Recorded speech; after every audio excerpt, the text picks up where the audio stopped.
আর রসুলপুর গ্রামে করিম নামে এক লোক বাস করত।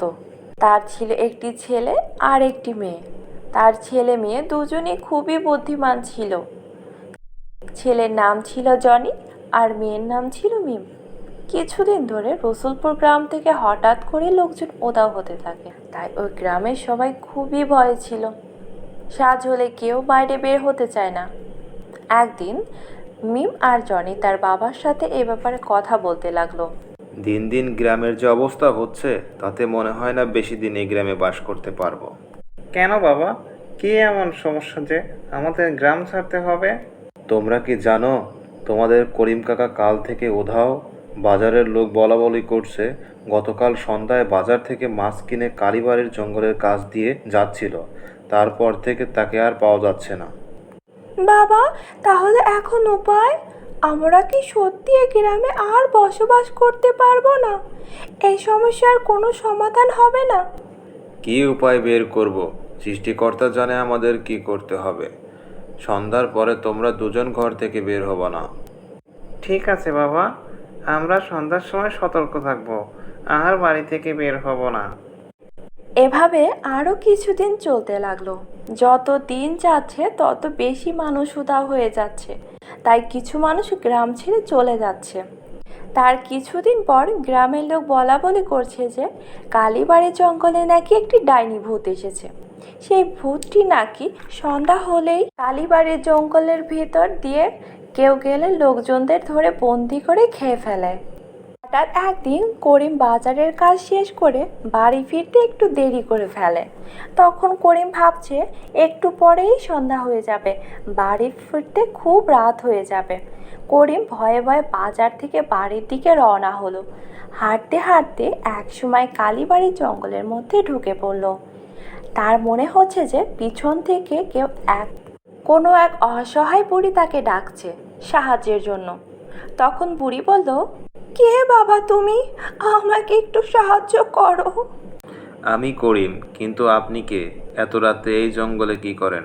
আপনি কি জানেন না এই জঙ্গলে ডাইনি ভূত আছে? বাবা, আমি খুব গরিব মানুষ। পাশের গ্রামে ভিক্ষে করতে করতে রাত হয়ে গেছে, তাই রাস্তা ভুলে গেছি। তুমি যদি আমাকে রাস্তাটা দেখিয়ে দাও তাহলে আমার বড় উপকার হবে। বুড়ির কথা শুনে গরিবের অনেক দয়া হয় আর বুড়িকে বলে, ঠিক আছে বুড়িমা, আমি তোমাকে রাস্তা দেখিয়ে দিব। করিম আর বুড়ি হাঁটতে হাঁটতে জঙ্গলের ভিতর চলে যায় আর কিছুক্ষণের মধ্যে একটা আম গাছের নিচে চলে যায়। তখন বুড়ি বলে, বাবা, আমাকে কিছু আম পেড়ে দিবি? আমি আর সারাদিন কিছু খাইনি, বাড়িতে নিয়ে গিয়ে খাবো। বুড়িমা, তুমি একটু দাঁড়াও, আমি আম পেড়ে দিচ্ছি। এই বলে করিম গাছের সব থেকে নিচু ডালের উপর দাঁড়িয়ে আম পাড়ছিল। হঠাৎ করে একটা আমের মাছ থেকে আওয়াজ আসলো যে, করিম ভাই, আমাকে পেরো না, পারলে আমি মারা যাব। আমি তোমার ভাই রহিম। রহিম, তুই এখানে কেমন করে আসছিস? তোর অবস্থা এমন হলো কিভাবে? ডাইনি বুড়ি আমাকে আম বানিয়ে রাখছে। যেদিন 100 জনকে ধরতে পারবে সেই দিন একসাথে সবাইকে মেরে তাদের রক্ত পান করবে, আর সুন্দরী আর অমর হয়ে যাবে। কি বলিস তুই? ডাইনি ভূতটা এখন কোথায়? তাই বলে করিম বুড়ির দিকে তাকায়। তখন দেখে বুড়ি ওখানে নেই। তখন গাছের দিকে তাকায়, দেখে বুড়ি আসলে মানুষ না, সেই ডাইনি ভূত। ডাইনি ভূতটি করিমকে আম বানিয়ে রাখে আর বলতে থাকে, আর মাত্র একজন লাগবে, তাই 100 জন পূর্ণ হবে। তখন আমি সবাইকে খেতে পারবো। হা হা হা হা, তখন আমাকে কেউ বিনাশ করতে পারবে না। তখন আমি অমর ও সুন্দরী হয়ে যাব। আমার জান আর আয়নার মধ্যে থাকবে না।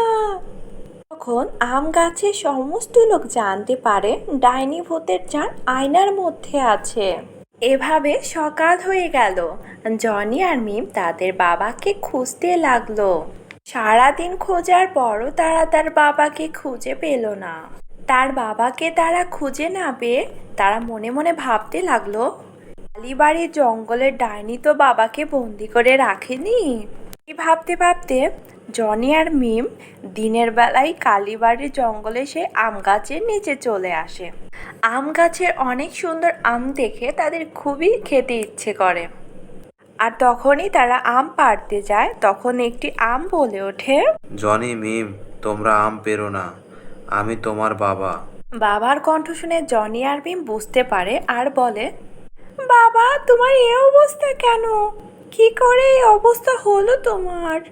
ডাইনি ভূতটি আমাদের সবাইকে আম বানিয়ে রাখছে আর বলছে 100 জন ধরতে পারলে সবাইকে একসাথে খেয়ে ফেলবে। 100 জন পুড়তে আর একজন বাকি, তোমরা কিছু একটা করো। কেমনে কি করব বাবা? ডাইনি ভূতটি এখন কোথায়? ডাইনি বুড়িটা সারাদিন মানুষের রূপ ধরে গ্রামে গ্রামে ভিক্ষা করে আর সন্ধ্যা হলে মানুষ ধরে। বুড়িটা ঝুলির মধ্যে একটা আয়না আছে, সেই আয়নার মধ্যে বুড়ির জান আছে। ডাইনিটি সারাদিন ভিক্ষা করে এসে ঝুলি সহ আয়নাটি পাশের কুটিরে রাখে। ওই আয়নাটি পুড়িয়ে ফেললে বুড়িটি মারা যাবে। ঠিক আছে বাবা, তোমরা কোনো চিন্তা করো না, আজ রাতে আমরা কিছু করব। এই বলে জনি আর মিম ওইখান থেকে চলে আসে আর ভাবতে থাকে কিভাবে ডাইনি ভূতটিকে মারা যায়। তখন জনির মাথায় একটি বুদ্ধি আসে। আমরা দুইজনই ওই জঙ্গলে যাব, কিন্তু ডাইনি ভূতটি যেন না জানে। তারপর কি করবে? আমি ভূতটার জন্য অপেক্ষা করব। তুই দূর থেকে আমাকে দেখবি। বুড়ি যখন ওই ঝুলিটা কুটিরের মধ্যে রেখে আসে, তুই ঝুলি থেকে আয়নাটি বের করে নিবি। আচ্ছা, তবে কাজটি কি সহজ হবে? কাজটা সহজ হবে না, তবে ভূতটাকে আমি অনেক বাহানা দিয়ে ব্যস্ত রাখবো। এটা নিয়ে তুই টেনশন করিস না। তোর কাজ হলো ঝুলি থেকে আয়নাটি বের করে এনে ভূতকে দেখাবি। জনি আর মিম কালীবাড়ি জঙ্গলের মধ্যে ডাইনি ভূতের জন্য অপেক্ষা করতে লাগলো।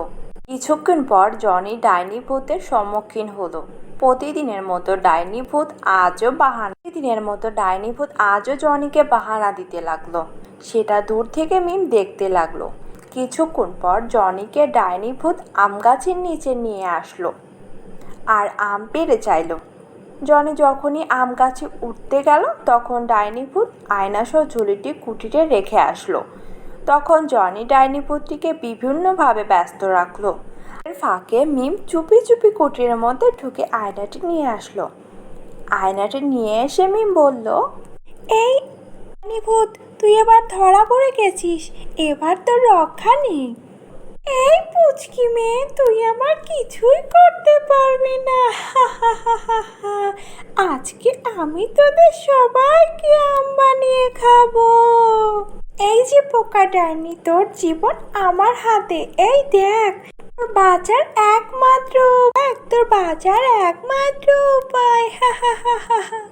এবার কি করবি? আর শোন, তুই যদি আমার কথা না শুনিস তাহলে তোর মরতে হবে। আমার কিচ্ছু করিস না। না, আমার ভুল হয়েছে, আমাকে ক্ষমা করে দাও। আমি সবাইকে মানুষ বানিয়ে দিব। আমি আর কারো কোনো ক্ষতি করব না। এই বলে ডাইনি ভূত সবাইকে আম থেকে মানুষ বানিয়ে দিল।